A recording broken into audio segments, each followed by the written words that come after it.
ಮಗ ಒಂದೇ ಒಂದು ಮಾತು ಹೇಳ್ತೀನಿ, ಅವ್ರು ನೀನ್ ಯಾವಾಗ ನಿರ್ಧಾರ ಅಂತ ನಂಗೆ ಅರ್ಥ ಆಯ್ತು ಮಗ.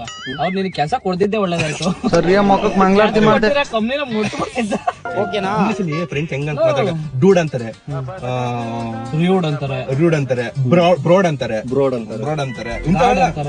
ಇಂಥವೆಲ್ಲ ನಾವು ಸ್ವಲ್ಪ ಪ್ರಾಕ್ಟೀಸ್ ಮಾಡ್ಕೋಬೇಕು. ನಮ್ಮ ಮನೆ ಹುಡುಗಿ ಓ ಮೈ ಗಾಡ್ ಇಸ್ ಟೂ ಬ್ಯಾಡ್ ಅಂತಿದ್ಲ ಅವಳು. ಅಲ್ಲ ಮೇಡಮ್ ಬಂದ್ಬಿಟ್ಟು ಇಟ್ಕೊಡಿ ಅಂತ ಅಂದ್ಲು. ಮೇಡಮ್ ಹೆಸರೇನು? ರುಜುಮ್ ಅಲ್ಲ, ಅದು ರುಜುಮೆ. ಅದೇ ರುಜುಮೆ ರುಜುಮ್ ಅಂತೆ. ಅದೇನೋ ಫೈಲ್ ಅಲ್ಲಿ ಇರುತ್ತಲ್ಲಪ್ಪ. ಅದು ನಾವು ಏನೇನ್ ಇಷ್ಟ, ನಮ್ಗೆ ಏನ್ ಇಷ್ಟ, ನಮ್ಗೆ ಯಾವ ಹುಡುಗಿ ಇಷ್ಟ, ನಾವು ಏನ್ ಡೇಟಿಂಗ್ ಮಾಡ್ತೀವ ಹಂಗಲ್ಲ ಕಣ, ಅದೇನೇನೋ ಇರ್ತವೆ. ನೀನ್ ಮದ್ವೆ ಆಗ್ತಿದ್ಯಾ? ರುಜುಮ ಕೊಟ್ಟು ಅವಳಿಗೆಲ್ಲ ಇದ್ ಮಾಡಿ ಕಂಪ್ನಿಗೆ ಹೋಗ್ಬೇಕಂದ್ರೆ ಅದನ್ನೇ ಕೇಳ್ತಾರೆ. ನನ್ನೊಂದ್ ಮಾಡ್ಕೊಡು ರುಜುಮ್. ನೀವ್ ಯಾವ ಕೆಲ್ಸಕ್ಕೆ ಹೋಗ್ತೀರಾ? ನನ್ನ ಸೇರ್ಸಪ್ಪ, ನಾನೇ ಬೇಕಾದ್ರೆ ನಿಮ್ಮನ್ನ ಏನೋ ಒಂದು ದುಡ್ಡು ಹಾಕ್ತೀನಿ. ನಮ್ ಹುಡುಗ ಜಾಸ್ತಿ ಓದಿರೋದೇ ನೀನು ಕಣ. ನೀನೇ ಇಂಟರ್ವ್ಯೂ ಪಾಸ್ ಆಗಿಲ್ಲ, ನಾವೆಲ್ಲ ಪಾಸ್ ಆಗ್ತೀವಿ. ನೋಡ್ರಪ್ಪ, ದಯವಿಟ್ಟು ಇಂಗ್ಲಿಷ್ ಹೇಳ್ಕೊಡಿ, ನಾನು ಇವಾಗಿಂದ ಇಂಗ್ಲಿಷ್ ಕಲಿತೀನಿ.